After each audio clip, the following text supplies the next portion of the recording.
The Secret Garden. Chapter 1. Little Miss Mary. Nobody seemed to care about Mary. She was born in India, where her father was a British official.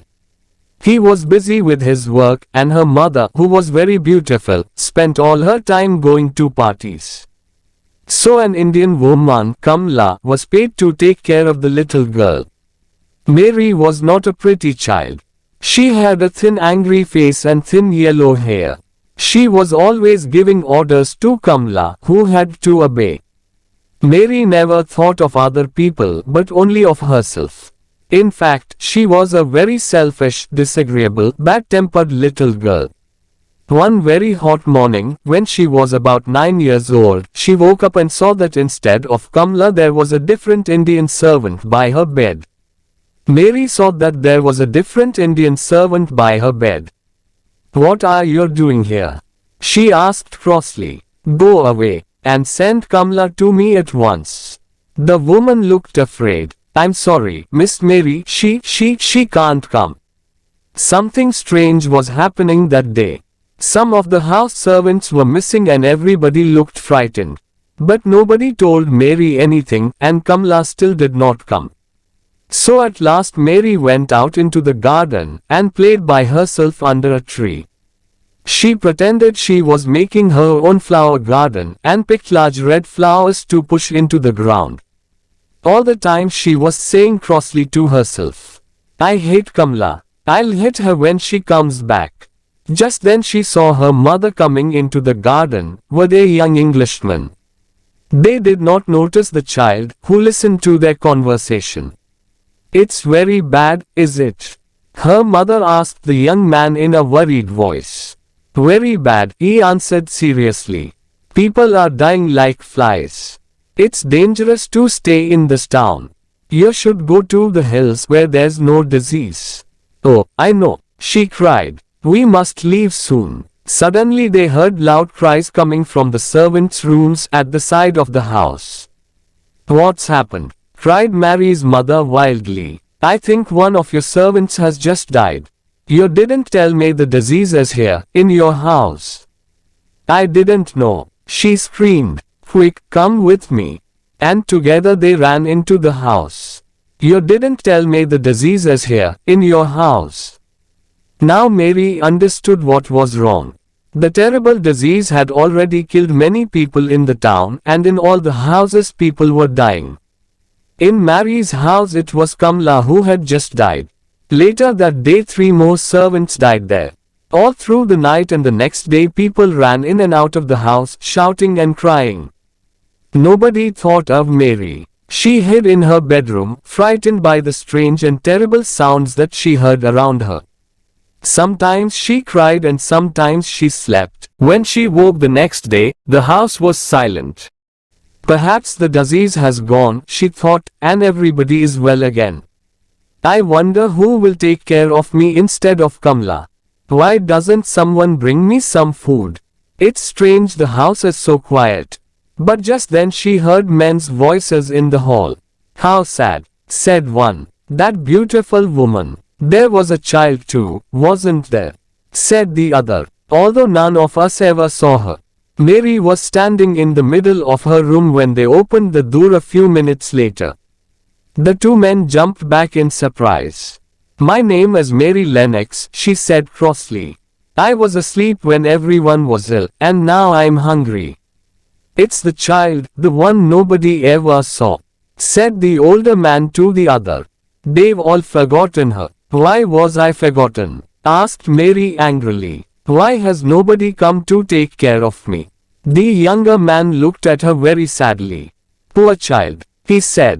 "You see, there's nobody left alive in the house. So nobody can come." In this strange and sudden way Mary learned that both her mother and her father had died. The few servants who had not died had run away in the night. No one had remembered little Miss Mary. She was all alone. Because she had never known her parents well, she did not miss them at all. She only thought of herself, as she had always done. "Where will I live?" she wondered. "I hope I'll stay with people who'll let me do what I want." At first she was taken to an English family who had known her parents. She hated their untidy house and noisy children and preferred playing by herself in the garden. One day she was playing her favorite game, pretending to make a garden, when one of the children, Basil, offered to help. "Go away," cried Mary. "I don't want your help." For a moment Basil looked angry and then he began to laugh. He danced round and round Mary and sung a funny little song about Miss Mary and her stupid flowers. This made Mary very cross indeed. No one had ever laughed at her so unkindly. "You're going home soon," said Basil. "And we're all very pleased you're leaving." "I'm pleased too," replied Mary. "But where's home?" "You're stupid if you don't know that," laughed Basil. "England, of course. You are going to live with your uncle, Mr. Archibald Craven." "I've never heard of him," said Mary coldly. "But I know about him because I heard father and mother talking," said Basil. "He lives in a big lonely old house and has no friends because he's so bad-tempered. He's got a crooked back and he's horrid." "I don't believe you," cried Mary. But the next day Basil's parents explained that she was going to live with her uncle in Yorkshire, in the north of England. Mary looked bored and cross and said nothing. "He's got a crooked back and he's horrid." After the long sea journey, she was met in London by Mr. Craven's housekeeper, Mrs. Medlock. Together they travelled north by train. Mrs. Medlock was a large woman, with a very red face and bright black eyes. Mary did not like her, but that was not surprising, because she did not usually like people. Mrs. Medlock did not like Mary either. "What a disagreeable child," thought the housekeeper. "But perhaps I should talk to her. I can tell you a bit about your uncle if you like," she said aloud. "He lives in a big old house, a long way from anywhere. There are nearly 100 rooms, but most of them are shut and locked. There's a big park round the house, and all kinds of gardens." "Well, what do you think of that?" "Nothing," replied Mary. "It doesn't matter to me." Mrs. Medlock laughed. "You are a hard little girl." "Well, if you don't care, Mr. Craven doesn't either. He never spends time on anyone. He's got a crooked back, you see, and although he's always been rich, he was never really happy until he married." "Married?" repeated Mary in surprise. "Yes, he married a sweet, pretty girl and he loved her deeply. So when she died—" "Oh, did she die?" asked Mary, interested. "Yes, she did. And now he doesn't care about anybody. If he's at home, he stays in his room and sees nobody. He won't want to see you, so you must stay out of his way and do what you are told." Mary stared out of the train window at the grey sky and the rain. She was not looking forward to life at her uncle's house. The train journey lasted all day, and it was dark when they arrived at the station. Then there was a long drive to get to the house. It was a cold, windy night, and it was raining heavily. After a while Mary began to hear a strange, wild noise. She looked out of the window but could see nothing except the darkness. "What's that noise?" she asked Mrs. Medlock. It's not the sea, is it?" "No, that's the moor. It's the sound the wind makes, blowing across the moor." "What is a moor?" "It's just miles and miles of wild land, with no trees or houses.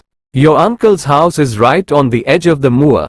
Mary listened to the strange, frightening sound. "I don't like it," she thought. "I don't like it." She looked more disagreeable than ever. Chapter 2. Mary in Yorkshire. They arrived at a very large old house. It looked dark and unfriendly from the outside. Inside, Mary looked around the big shadowy hall and felt very small and lost. They went straight upstairs. Mary was shown to a room where there was a warm fire and food on the table. "This is your room," said Mrs. Medlock. "Go to bed when you've had some supper. And remember, you must stay in your room. Mr. Craven doesn't want you to wander all over the house." When Mary woke up the next morning, she saw a young servant girl cleaning the fireplace. The room seemed dark and rather strange, with pictures of dogs and horses and ladies on the walls. It was not a child's room at all. From the window she could not see any trees or houses, only wild land, which looked like a kind of purple sea. "Who are you?" she asked the servant coldly. "Martha, miss," answered the girl with a smile.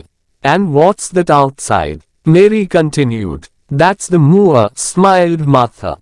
"Do you like it?" "No," replied Mary immediately. "I hate it." "That's because you don't know it. You will like it." "I love it. It's lovely in spring and summer when there are flowers. It always smells so sweet. The air so fresh, and the birds sing so beautifully. I never want to leave the moor." Mary was feeling very bad-tempered. "You are a strange servant," she said. "In India we don't have conversations with servants. We give orders and they obey, and that's that." Martha did not seem to mind Mary's crossness. "I know I talk too much," she laughed. "Are you going to be my servant?" asked Mary. "Well, not really. I work for Mrs. Medlock. I'm going to clean your room and bring you your food, but you won't need a servant except for those things." "But who's going to dress me?" Martha stopped cleaning and stared at Mary. "That can dress these?" she asked, shocked. "What do you mean? I don't understand your language."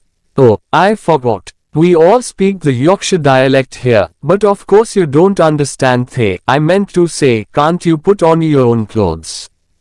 "Of course not. My servant always used to dress me." "Well, I think you should learn to dress yourself. My mother always says people should be able to take care of themselves even if they're rich and important." Little Miss Mary was furious with Martha. "It's different in India where I come from. You don't know anything about India, or about servants, or about anything. You. She could not explain what she meant. Suddenly she felt very confused and lonely. She threw herself down on the bed and started crying wildly. Martha stopped cleaning and stared at Mary. Now, don't cry like that," Martha said gently. "I'm very sorry. You're right, I don't know anything about anything. Please stop crying, miss." She sounded kind and friendly, and Mary began to feel better and soon stopped crying. Martha went on talking as she finished her cleaning, but Mary looked out of the window in a bored way and pretended not to listen. "I've got 11 brothers and sisters, you know, miss. There's not much money in our house. And they all eat so much food. Mother says it's the good fresh air on the moor that makes them so hungry. My brother Dickon, he's always out on the moor. He's 12 and he's got a horse which he rides sometimes." "Where did he get it?" asked Mary. She had always wanted an animal of her own, and so she began to feel a little interest in Dickon. "Oh, it's a wild horse, but he's a kind boy, and animals like him, you see. Now you must have your breakfast, miss. Here it is on the table." "I don't want it," said Mary. "I'm not hungry." "What?" cried Martha. "My little brothers and sisters would eat all this in 5 minutes." "Why?" asked Mary coldly. "Because they don't get enough to eat, that's why, and they're always hungry. You're very lucky to have the food, miss." Mary said nothing, but she drank some tea and ate a little bread. "Now put a coat on and run outside to play," said Martha. "It'll do you good to be in the fresh air." Mary looked out of the window at the cold gray sky. "Why should I go out on a day like this?" she asked. "Well, there's nothing to play with indoors, is there?" Mary realized Martha was right. "But who will go with me?" she said. Martha stared at her. "Nobody. You'll have to learn to play by yourself. Dickon plays by himself on the moors for hours, with the wild birds and the sheep and the other animals." She looked away for a moment. "Perhaps I shouldn't tell you this, but one of the walled gardens is locked up. Nobody's been in it for 10 years. It was Mrs. Craven's garden, and when she died so suddenly, Mr. Craven locked it and buried the key. Oh, I must go, I can hear Mrs. Medlock's bell ringing for me. Seven don't want it, said Mary. I'm not hungry. Mary went downstairs and wandered through the great empty gardens. Many of the fruit and vegetable gardens had walls round them, but there were no locked doors. She saw an old man digging in one of the vegetable gardens, but he looked cross and unfriendly, so she walked on. How ugly it all looks in winter, she thought. But what a mystery the locked garden is. Why did my uncle bury the key? If he loved his wife, why did he hate her garden? Perhaps I'll never know. I don't suppose I'll like him if I ever meet him. And he won't like me, so I won't be able to ask him. Just then she noticed a robin singing to her from a tree on the other side of a wall. I think that tree's in the secret garden, she told herself. There's an extra wall here, and there's no way in. She went back to where the gardener was digging, and spoke to him. At first he answered in a very bad-tempered way, but suddenly the robin flew down near them, and the old man began to smile. He looked a different person then, and Mary thought how much nicer people looked when they smiled. The gardener spoke gently to the robin, and the pretty little bird hopped on the ground near them. Storybooks in English. Just then she noticed a robin. He's my friend, he is, said the old man. There aren't any other robins in the garden, so he's a bit lonely. He spoke in strong Yorkshire dialect, so Mary had to listen carefully to understand him. She looked very hard at the robin. I'm lonely too, she said. She had not realized this before. What's your name? She asked the gardener. Ben Weatherstaff. I'm lonely myself. The robin's my only friend, you see. I haven't got any friends at all, said Mary. Yorkshire people always say what they are thinking, and old Ben was a Yorkshire moorman. We're alike, you and me, he told Mary. We're not pretty to look at, and we're both very disagreeable. Nobody had ever said this to Mary before. Am I really as ugly and disagreeable as Ben? She wondered. Suddenly the robin flew to a tree near Mary and started singing to her. Ben laughed loudly. Well, he said, he wants to be your friend. Oh, would you please be my friend? She whispered to the robin. She spoke in a soft, quiet voice and old Ben looked at her in surprise. You said that really nicely, he said. You sound like Dickon when he talks to animals on the moor. Do you know Dickon? Asked Mary. But just then the robin flew away. Oh look, he's flown into the garden with no door. Please, Ben, how can I get into it? Ben stopped smiling and picked up his spade. You can't, and that's that. It's not your business. Nobody can find the door. Run away and play, will you? I must get on with my work. And he walked away. He did not even say goodbye. Ben stopped smiling and picked up his spade. In the next few days Mary spent almost all her time in the gardens. The fresh air from the moor made her hungry, and she was becoming stronger and healthier. One day she noticed the robin again. He was on top of a wall, singing to her. Good morning. Isn't this fun? Come this way, he seemed to say. As he hopped along the wall, Mary began to laugh as she danced along beside him. I know the secret gardens on the other side of this wall, she thought excitedly, and the robin lives there. But where's the door? That evening she asked Martha to stay and talk to her beside the fire after supper. They could hear the wind blowing round the old house, but the room was warm and comfortable. Mary only had one idea in her head. Tell me about the secret garden, she said. Well, all right then, miss, but we aren't supposed to talk about it, you know. It was Mrs. Craven's favorite garden, and she and Mr. Craven used to take care of it themselves. They spent hours there reading and talking. Very happy they were. They used the branch of an old tree as a seat. But one day when she was sitting on the branch, it broke and she fell. She was very badly hurt and the next day she died. That's why he hates the garden so much and won't let anyone go in there. How sad, said Mary. Poor Mr. Craven. It was the first time that she had ever felt sorry for anyone. Just then, as she was listening to the wind outside, she heard another noise in the house. Can you hear a child crying? She asked Martha. Martha looked confused. No, she replied. No, I think it must be the wind. But at that moment the wind blew open their door and they heard the crying very clearly. I told you, cried Mary. At once Martha shut the door. It was the wind, she repeated. But she did not speak in her usual natural way, and Mary did not believe her. The next day it was very rainy, so Mary did not go out. Instead, she decided to wander around the house, looking into some of the 100 rooms that Mrs. Medlock had told her about.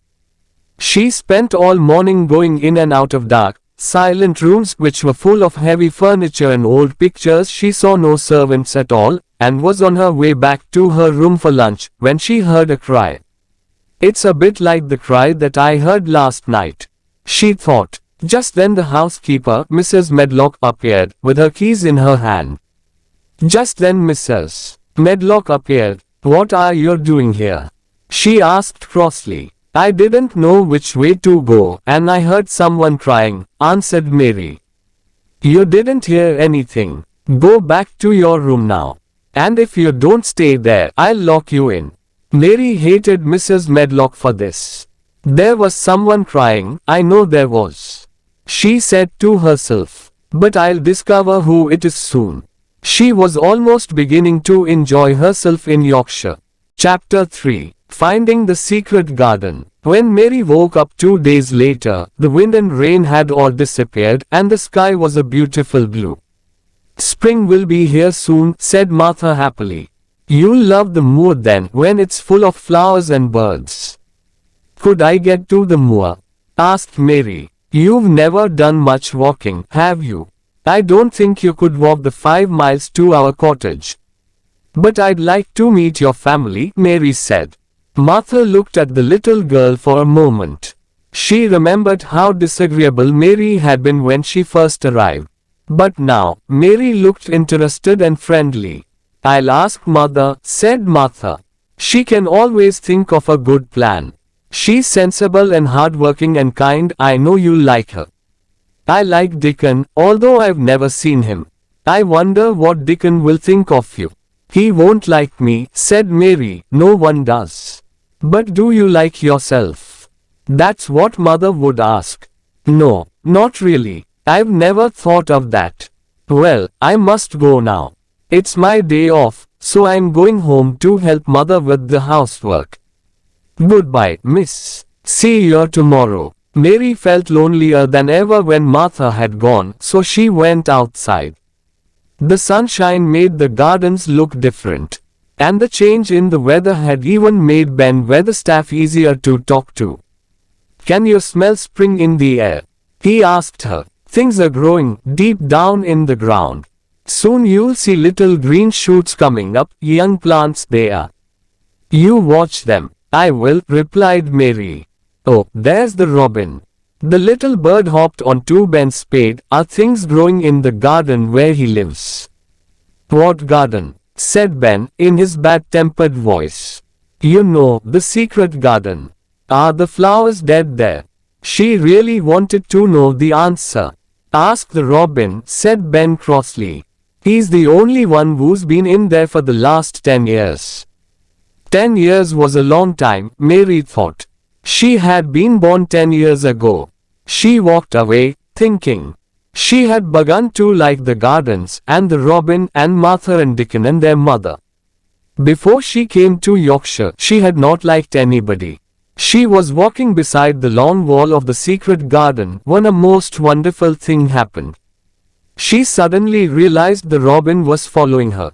She felt very pleased and excited by this, and cried out, You like me, don't you? And I like you too. As he hopped along beside her, she hopped and sung too, to show him that she was his friend. Just then he stopped at a place where a dog had dug a hole in the ground. As Mary looked at the hole, she noticed something almost buried there. She put her hand in and pulled it out. It was an old key. Perhaps it's been buried for 10 years, she whispered to herself. Perhaps it's the key to the secret garden. She looked at it for a long time. How lovely it would be to find the garden, and see what had happened to it in the last 10 years. She could play in it all by herself, and nobody would know she was there. She put the key safely in her pocket. The next morning Martha was back at Misselthwaite Manor, and told Mary all about her day with her family. I really enjoyed myself. I helped Mother with the whole week's washing and baking. And I told the children about you. They wanted to know about your servants, and the ship that brought you to England, and everything. I can tell you some more for next time, offered Mary. They'd like to hear about riding on elephants and camels, wouldn't they? Oh, that would be kind of you, miss.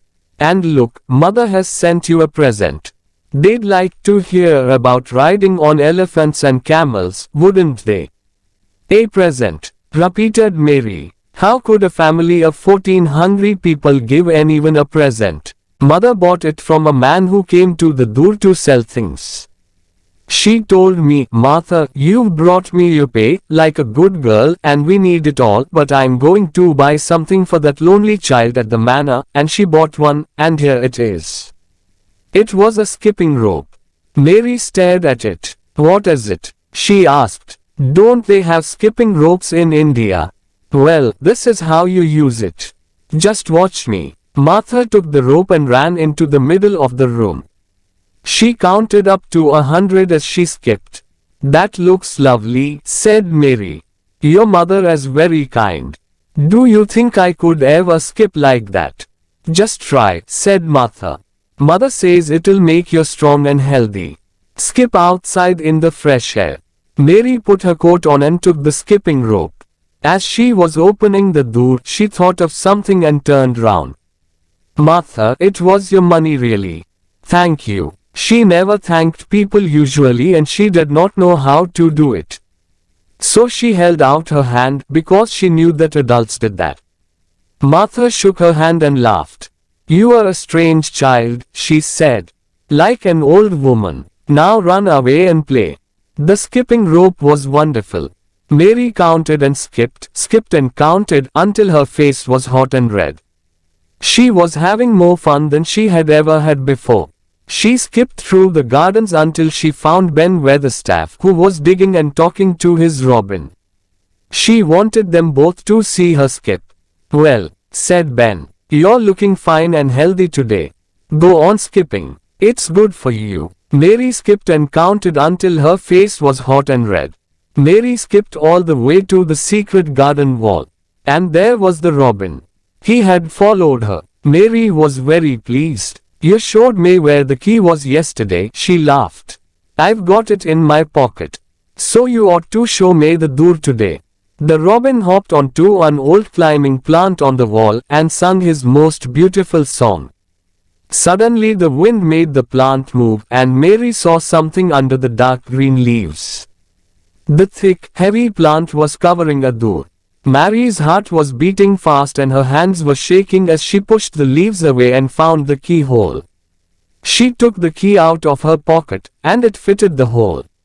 Using both hands, she managed to unlock the door. Then she turned round to see if anyone was watching. But there was no one, so she pushed the door, which opened, slowly, for the first time in 10 years. She walked quickly in and shut the door behind her. At last she was inside the secret garden. It was the loveliest, most exciting place she had ever seen. There were old rose trees everywhere, and the walls were covered with climbing roses. She looked carefully at the grey branches. Were the roses still alive? Ben would know. She hoped they weren't all dead. But she was inside the wonderful garden, in a world of her own. It seemed very strange and silent, but she did not feel lonely at all. Then she noticed some small green shoots coming up through the grass. So something was growing in the garden after all.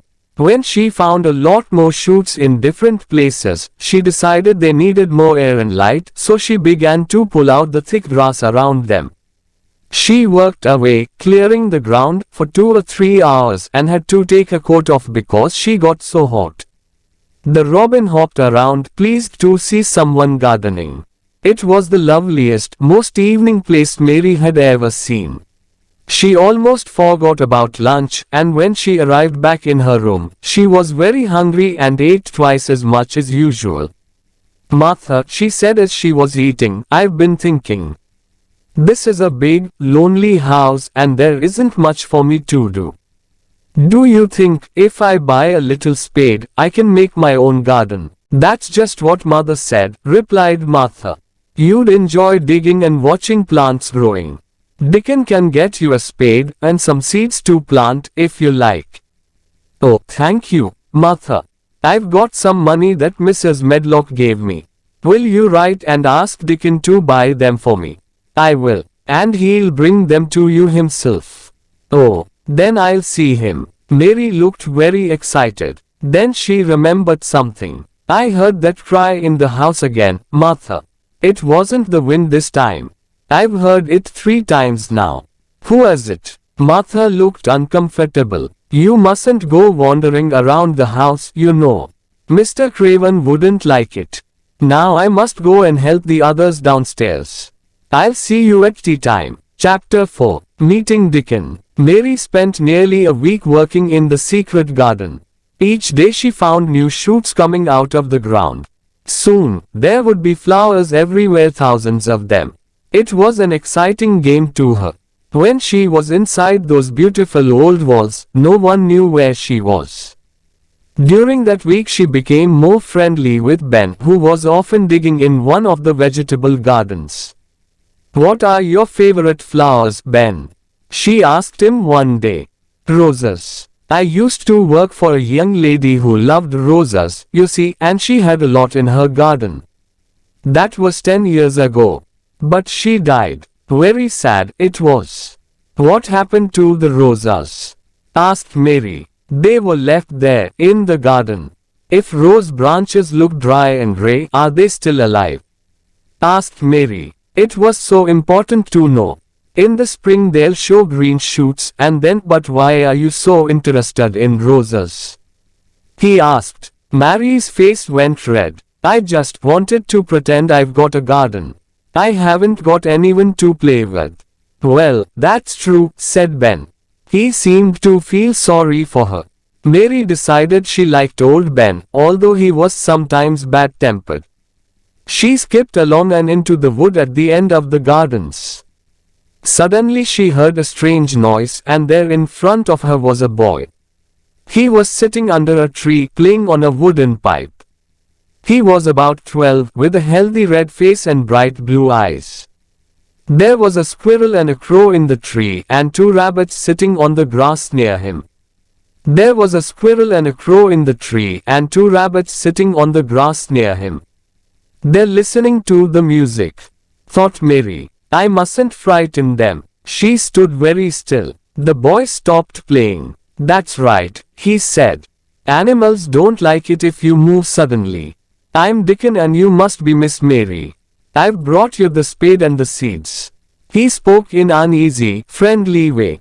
Mary liked him at once. As they were looking at the seed packets together, the robin hopped onto a branch near them. Dickon listened carefully to the robin's song. "He's saying he's your friend," he told Mary. "Really? Oh, I am pleased he likes me. Can you understand everything that birds say?" "I think I do, and they think I do. I've lived on the moor with them for so long. Sometimes I think I am a bird or an animal, not a boy at all." His smile was the widest she had ever seen. He explained how to plant the seeds. Suddenly he said, "I can help you plant them. Where's your garden?" Mary went red, then white. She had never thought of this. What was she going to say? "Could you keep a secret?" "It's a great secret. If anyone discovers it, I'll die." I keep secrets for all the wild birds and animals on the moor. So I can keep yours too, he replied. I've stolen a garden, she said very fast. Nobody goes into it, nobody wants it. I love it and nobody takes care of it. They're letting it die. And she threw her arms over her face and started crying. Don't cry, said Dickon gently. Where is it? Come with me and I'll show you, said Miss Mary. They went to the secret garden and entered it together. Dickon walked round, looking at everything. Martha told me about this place but I never thought I'd see it, he said. It's wonderful. What about the roses? Asked Mary worriedly. Are they still alive? What do you think? Look at these shoots on the branches. Most of them are alive, all right. He took out his knife and cut away some of the dead wood from the rose trees. Mary showed him the work she had done in the garden, and they talked as they cut and cleared. Dickon, said Mary suddenly, I like you. I never thought I'd like as many as 5 people. Only 5, laughed Dickon. He did look funny when he laughed, thought Mary. Yes, your mother, Martha, the robin, Ben, and you. Then she asked him a question in Yorkshire dialect because that was his language. Does that, like me? Was her question. Of course. I like thee wonderful, replied Dickon, a big smile on his round face. Mary had never been so happy. When she went back to the house for her lunch, she told Martha about Dickon's visit. I've got news for you too, said Martha. Mr. Craven's come home and wants to see you. He's going away again tomorrow for several months. Oh, said Mary. That was good news. She would have all summer in the secret garden before he came back. But she must be careful.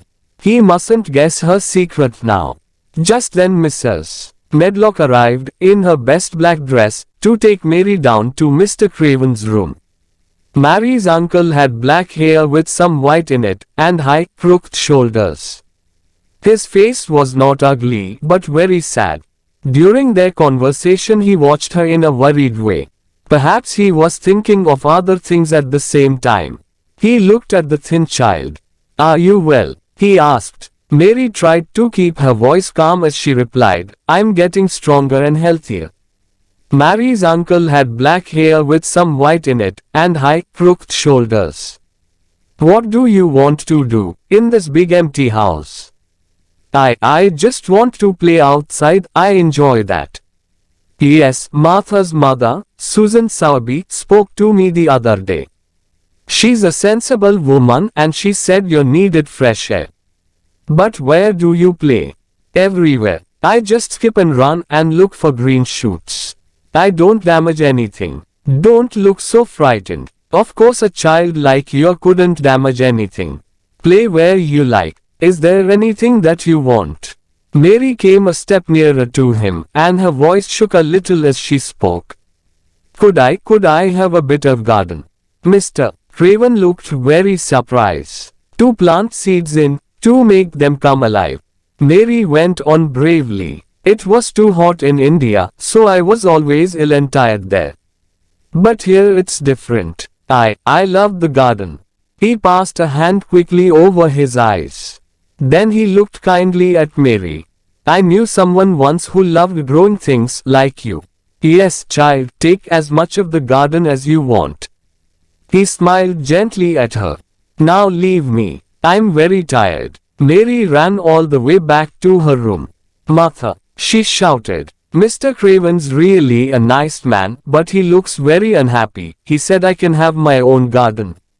She was planning to work in the garden with Dickon every day, to make it beautiful for the summer. Meeting Colin. In the middle of the night Mary woke up.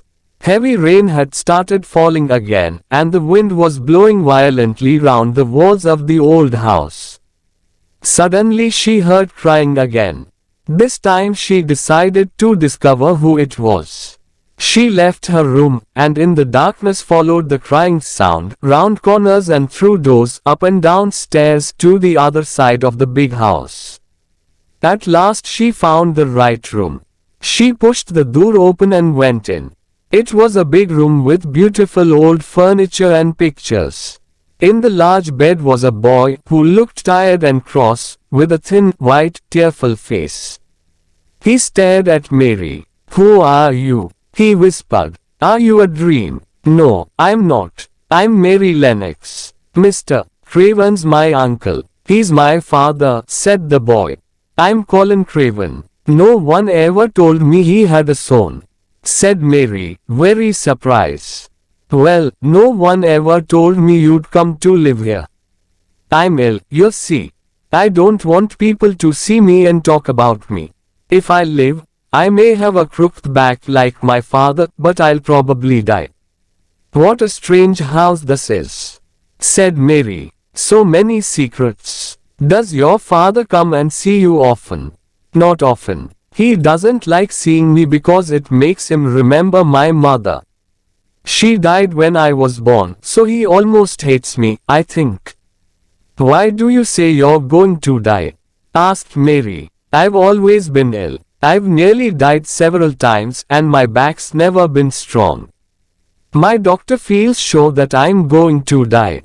But he's my father's cousin and very poor, so he'd like me to die. Then he'd get all the money when my father dies. He gives me medicine and tells me to rest. We had a grand doctor from London once who told me to go out in the fresh air and try to get well. But I hate fresh air. And another thing, all the servants have to do what I want, because if I'm angry, I become ill." Mary thought she liked this boy, although he seemed so strange. He asked her lots of questions, and she told him all about her life in India. "How old are you?" he asked suddenly. "I'm 10, and so are you," replied Mary, forgetting to be careful because when you were born the garden door was locked and the key was buried. "And I know that was 10 years ago." Colin sat up in bed and looked very interested.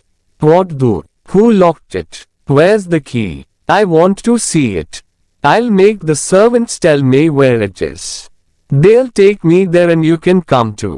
"Oh, please. Don't do that," cried Mary. Colin stared at her. "Don't you want to see it?" "Yes, but if you make them open the door, it will never be a secret again. You see, if only we know about it, if we can find the key, we can go and play there every day. We can help the garden come alive again. And no one will know about it except us." "I see," said Colin slowly. "Yes, I'd like that. It'll be our secret. I've never had a secret before. And perhaps," added Mary cleverly, "we can find a boy to push you in your wheelchair, if you can't walk, and we can go there together without any other people. You'll feel better outside."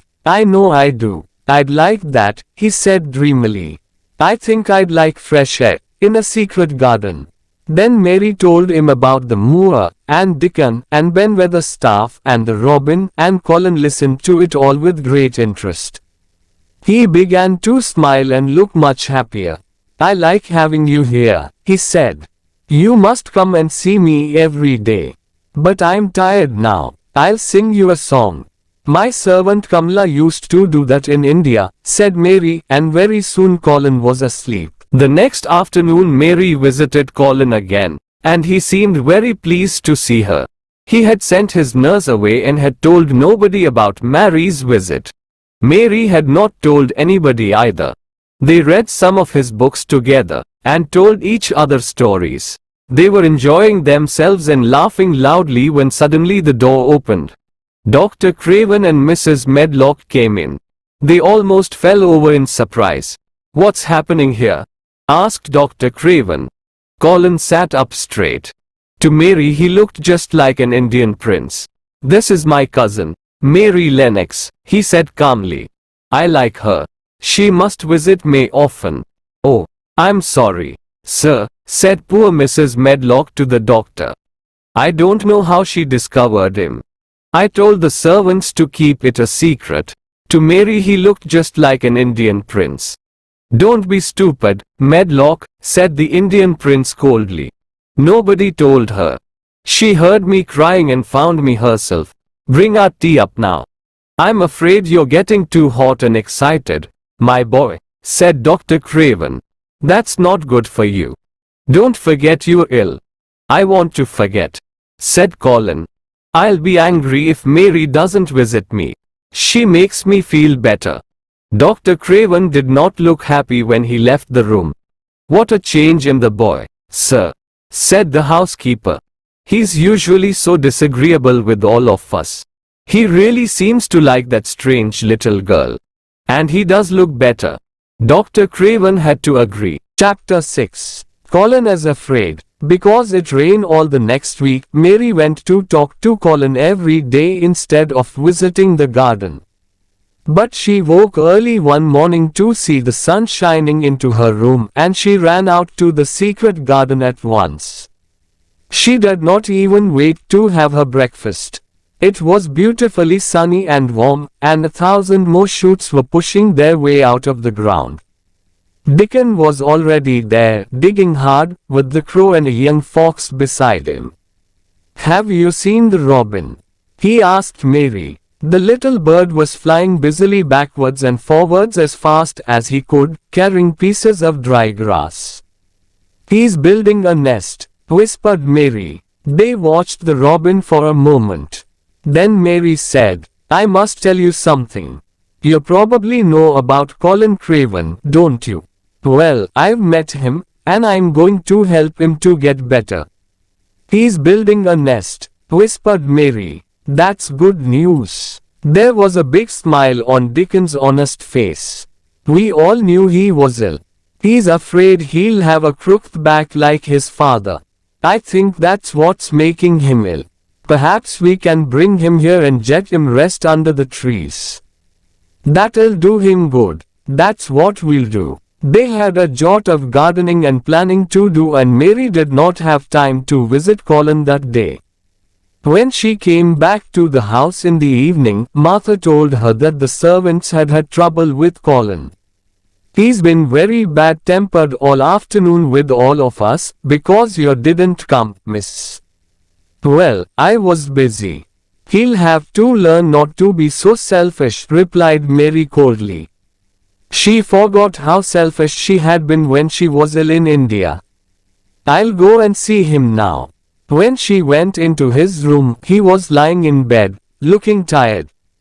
He did not turn to look at her. "What's the matter with you?" she asked crossly. "My back aches and my head hurts." "Why didn't you come this afternoon?" "I was working in the garden with Dickon."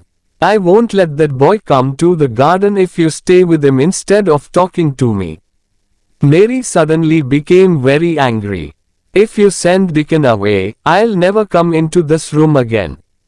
"You'll have to, if I say so. I'll make the servants bring you in here." "Oh, will you, Prince? But no one can make me talk to you. I won't look at you. I'll stare at the floor." "You selfish girl," cried Colin. "You're more selfish than I am. You are the most selfish boy I've ever met. I'm not as selfish as your fine Dickon. He keeps you playing outside when he knows I'm ill and alone." Mary had never been so furious. "Dickon is nicer than any other boy in the world. He's like an angel. An angel. Don't make me laugh. He's just a poor country boy with holes in his shoes. He's 1,000 times better than you are." Colin had never argued with anyone like himself in his life, and in fact it was good for him. But now he was beginning to feel sorry for himself. "I'm always ill," he said, and started to cry. "I'm sure my back is a bit crooked. And I'm going to die."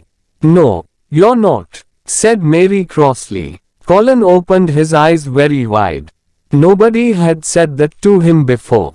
He was angry, but a bit pleased at the same time. "What do you mean? You know I'm going to die. Everybody says I'm going to die." "I don't believe it," said Mary in her most disagreeable voice. "You just say that to make people feel sorry for you. You are too horrid to die." Colin forgot about his painful back and sat up in bed. "Get out of the room at once." he shouted, and threw a book at her. I'm going, Mary shouted in reply, and I won't come back.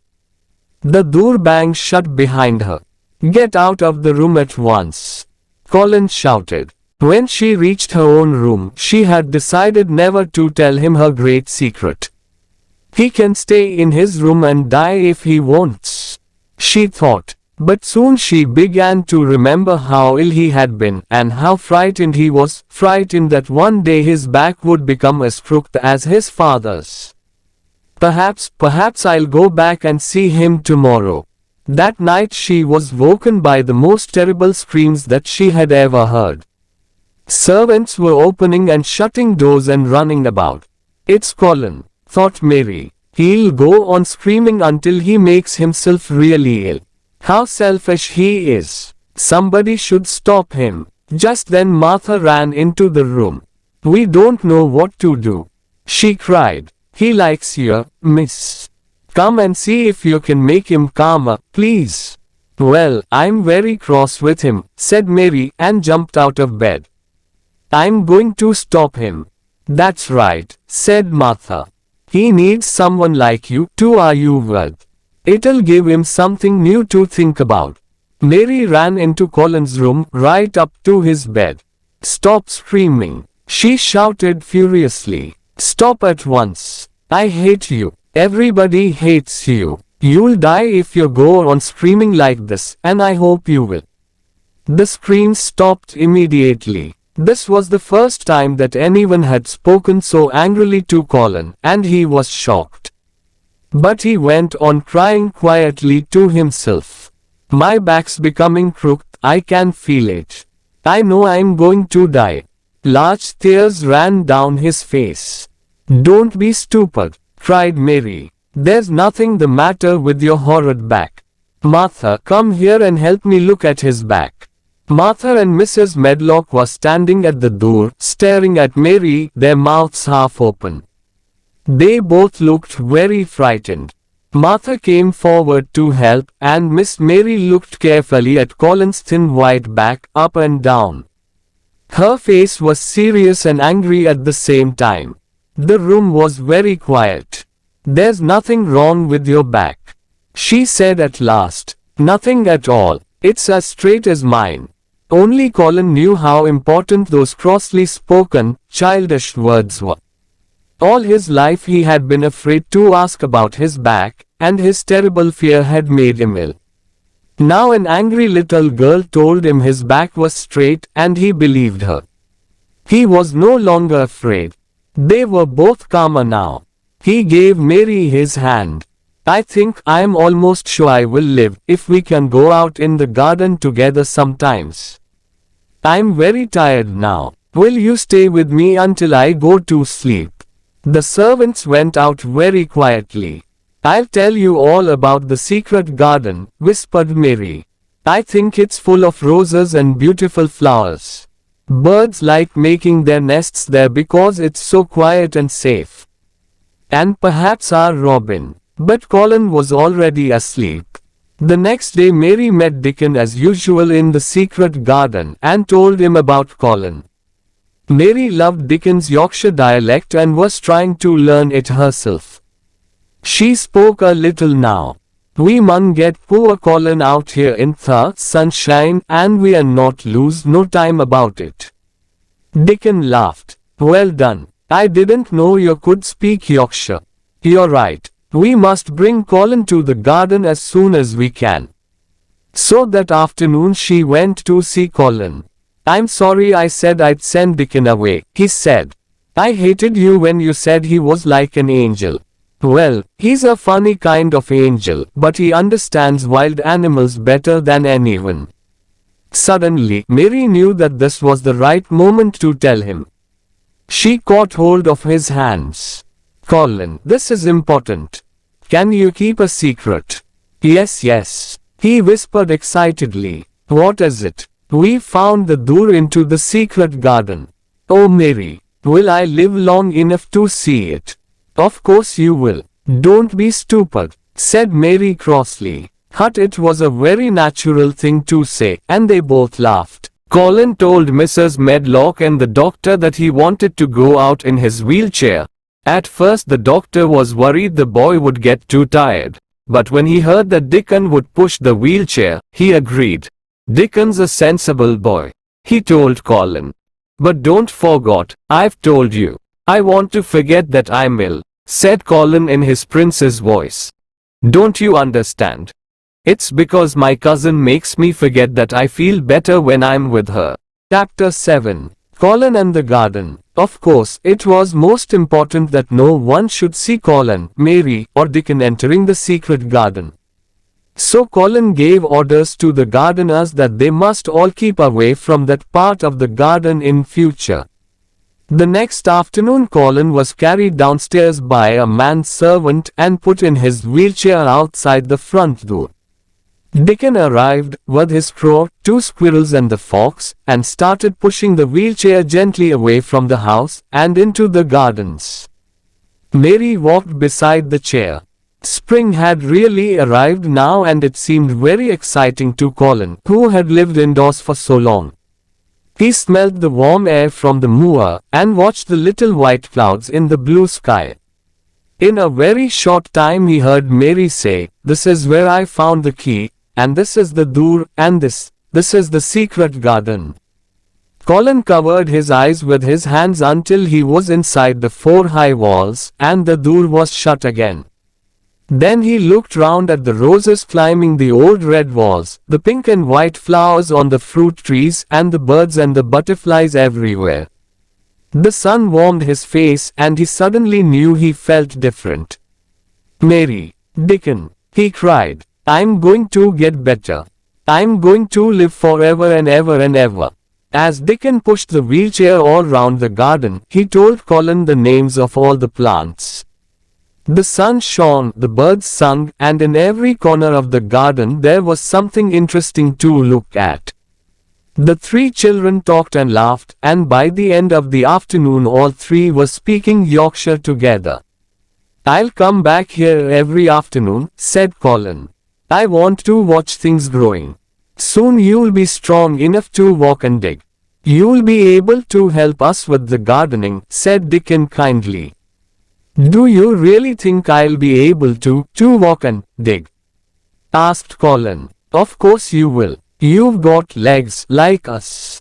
"But they're not very strong," answered Colin. "They shake, and I'm afraid to stand on them." "When you want to use them, you'll be able to," said Dickon. The garden was quiet for a moment. Suddenly Colin said, "Who's that?" Mary turned her head and noticed Ben Weatherstaff's angry face looking at her over the garden wall. "What are you doing in that garden, young miss?" he shouted. He had not seen Colin or Dickon. "The robin showed me the way, Ben," she replied. You, he stopped shouting and his mouth dropped open as he saw Dickon pushing a boy in a wheelchair over the grass towards him. "Do you know who I am?" asked the boy in the chair. Old Ben stared. "You've got your mother's eyes," he said in a shaking voice. "Yes, I know you. You are Mr. Craven's son, the little boy with the crooked back." Colin forgot that he had ever had backache. "My back's as straight as yours is," he shouted. Ben stared and stared. He only knew what he had heard from the servants. "You haven't got a crooked back?" he asked. "Or crooked legs?" That was too much. Colin was furious, and it made him feel strong. "Come here, Dickon," he shouted, and threw off his blanket. Dickon was by his side in a second. Mary felt sick with fear. Could Colin stand? Then Colin's thin feet were on the grass and he was standing, holding Dickon's arm. He looked strangely tall and he held his head very high. "Look at me," he shouted at Ben. "Just look at me. He's as straight as any boy in Yorkshire," said Dickon. Tears were running down Ben's brown old face.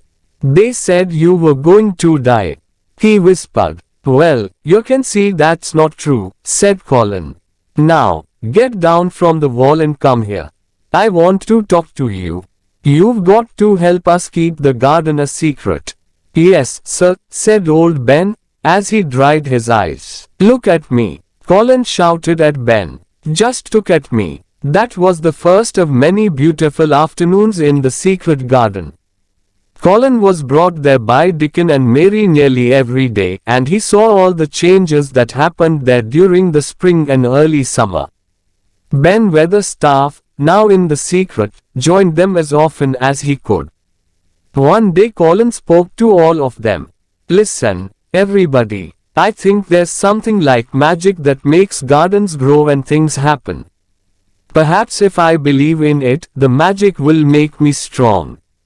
Let's all sit down in a circle and ask the magic to work. So they all sat on the grass in a circle, Dickon with his crow, his fox and the two squirrels, Mary, Colin, and Ben. Colin repeated these words several times, the sun's shining. That's the magic. Being strong. That's the magic. Magic. Help me. Magic. Help me. At last Colin stopped. Now I'm going to walk round the garden, he said, and took Dickon's arm. Slowly he walked from one wall to another, followed closely by Mary and Ben. And when he had walked all the way round, he said, You see, I can walk now. The magic worked. It's wonderful, cried Mary. Your father will think he is dreaming when he sees you. I won't tell him yet. I'm going to keep it a secret from everybody. I'll come to the garden and walk and run a little more every day until I'm as healthy as any other boy. Then, when my father comes home, I'll walk up to him and say, Here I am, father. You see, I'm not going to die. Now began a difficult time for Colin and Mary. Dickon told his mother about it one evening as he was digging the cottage garden. You see, mother, they don't want the doctor or the servants to guess that Colin can walk and is getting better. So they have to pretend he's still ill and just as disagreeable as he used to be. If they're running about all day in the fresh air, that'll make them hungry, I should think. Yes, that's the problem. They're both getting fatter and healthier, and they really enjoy their food now. But they have to send some of it back to the kitchen, uneaten.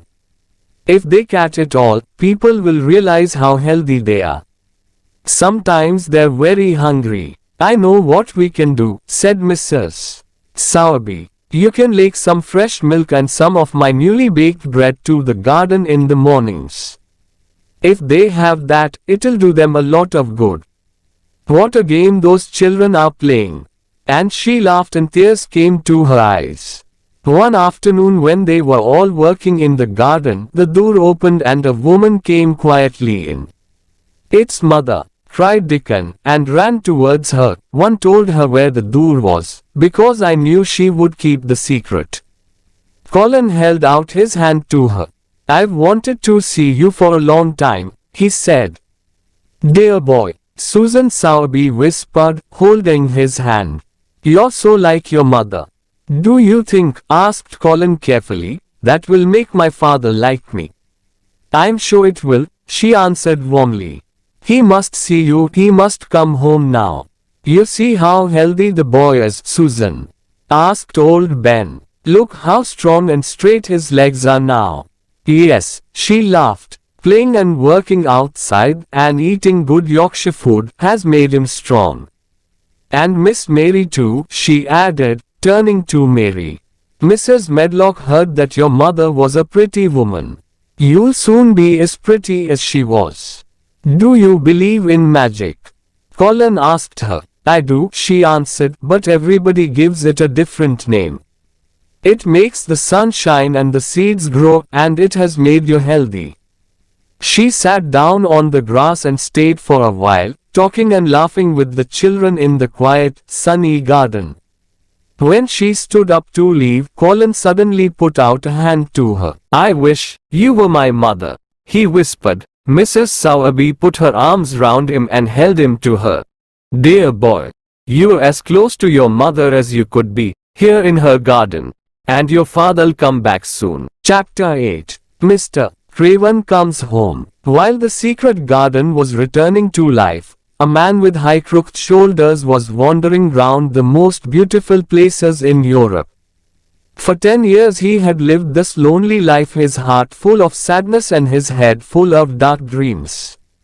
Everywhere he went, he carried his unhappiness with him like a black cloud. Other travelers thought he was half mad, or a man who could not forget some terrible crime. His name was Archibald Craven. But one day, as he sat by a mountain stream, he actually looked at a flower, and for the first time in 10 years he realized how beautiful something living could be. The valley seemed very quiet as he sat there, staring at the moor. He felt strangely calm. But one day, as he sat by a mountain stream, he actually looked at a flower. "What is happening to me?" he whispered. "I feel different. I almost feel I'm alive again." At that moment, hundreds of miles away in Yorkshire, Colin was seeing the secret garden for the first time, and saying, "I'm going to live forever and ever and ever." But Mr. Craven did not know this. That night, in his hotel room, he slept better than usual.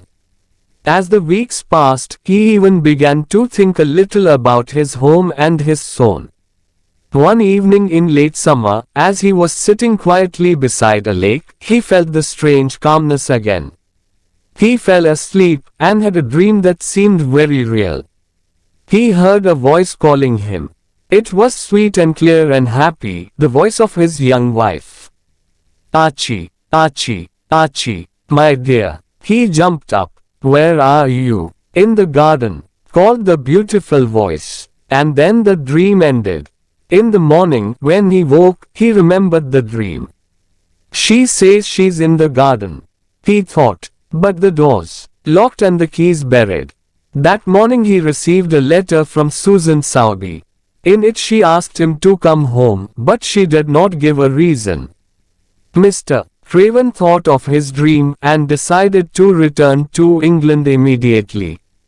On the long journey back to Yorkshire, he was thinking about Colin. "I wonder how he is.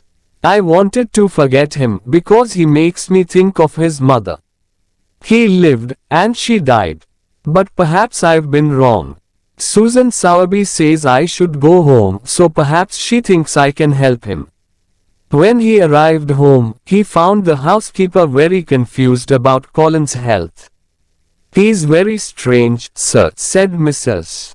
Medlock. "He looks better, it's true, but some days he eats nothing at all, and other days he eats just like a healthy boy. He used to scream even at the idea of fresh air, but now he spends all his time outside in his wheelchair with Miss Mary and Dickon Sowerby. He's in the garden at the moment." "In the garden," repeated Mr. Craven. Those were the words of the dream. He hurried out of the house and towards the place which he had not visited for so long. He found the door with the climbing plant over it, and stood outside, listening for a moment. "Surely I can hear voices inside the garden," he thought. "Aren't there children whispering, laughing, running in there? Or am I going mad?" And then the moment came when the children could not stay quiet. There was wild laughing and shouting, and the door was thrown open. A boy ran out, a tall, healthy, handsome boy, straight into the man's arms. Mr. Craven stared into the boy's laughing eyes. Who? He cried. Colin had not planned to meet his father like this. But perhaps this was the best way to come running out with his cousin and his friend. "Father," he said, "I'm Colin. You can't believe it. I can't believe it myself.